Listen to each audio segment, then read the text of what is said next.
నాటి చీకటి అనుభవాల్ని అధిగమించి శ్వేతా బసు కొత్త లైఫ్. మెచ్చినోళ్ళు మెచ్చని, మెచ్చనోళ్ళు చచ్చని అంటాడు మాయదారి మల్లిగాడి సినిమాలో కృష్ణ. అంతే, ఈ దుర్మార్గపు సమాజంలో బతకాలంటే ఆ ధోరణే మంచిదనేది ఆ మంచి రౌడీ పాత్ర చెప్పే నీతి. ఓ దిక్కుమాలిన పరిశోధనాత్మక టీవీ జర్నలిజం దెబ్బకు బలై, వ్యభిచారం కేసులో ఇరుక్కుని స్టేట్ హోమ్ పాలై, అత్యంత దుర్భరమైన చీకటి రోజుల్ని, చేదు అనుభవాల్ని రుచి చూసిన శ్వేతా బసు ప్రసాద్ అవన్నీ తలుచుకుని కుమిలిపోలేదు, మరింత చీకట్లోకి జారిపోలేదు. కింద పడ్డ బంతిలా సేమ్ టెంపర్తో పైకి ఎగిరింది. పోనీలే, ఇండస్ట్రీలో తానొక్కతే చెడిపోయినట్టు, మిగతా అందరూ పతితులైనట్టు, కేసులు పెట్టినోడు పెద్ద నీతిమంతుడైనట్టు. సైట్లు, పత్రికలు, టీవీలు ఆమెను ఎంత మానసికంగా చిత్రహింసల పాలు చేశాయో అప్పట్లో. పాపం, అందరూ పత్తితుల, నేనొక్కతినే చెడిపోయినా అన్నట్టుగా కాదు. పాత కథల్ని డిలీట్ కొట్టేసి కొత్త ఫైల్ ఓపెన్ చేసుకుంది. ఆత్మనూన్యతను, నైరాస్యాన్ని వదిలేసింది. అప్పటికి జీవితం నేర్పిన పాఠాలు ఆమెను కొత్త బాటలోకి తీసుకెళ్ళాయి.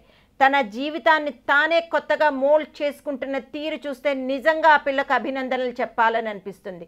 ఓ నిర్మాతతో సహజీవనం పేరిట అప్పట్లో ఒక వార్త చక్కర్లు కొట్టింది.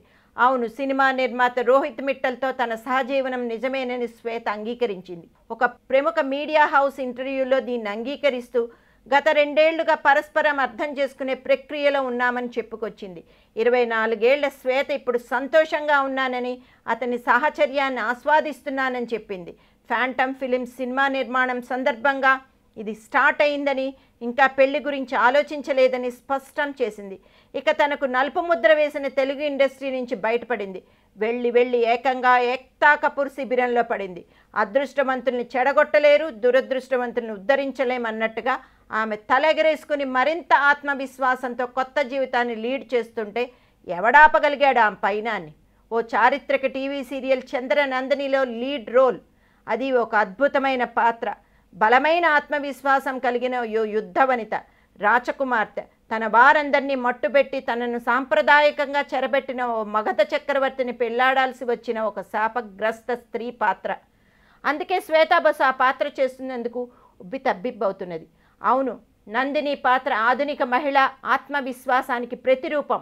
ఒక్కో చేదు అనుభవమే ఎదురయ్యే కొద్దీ, ఒక్కో సవాల్ ఎదురయ్యే కొద్దీ మరింత దృఢంగా మారే మహిళ పాత్ర.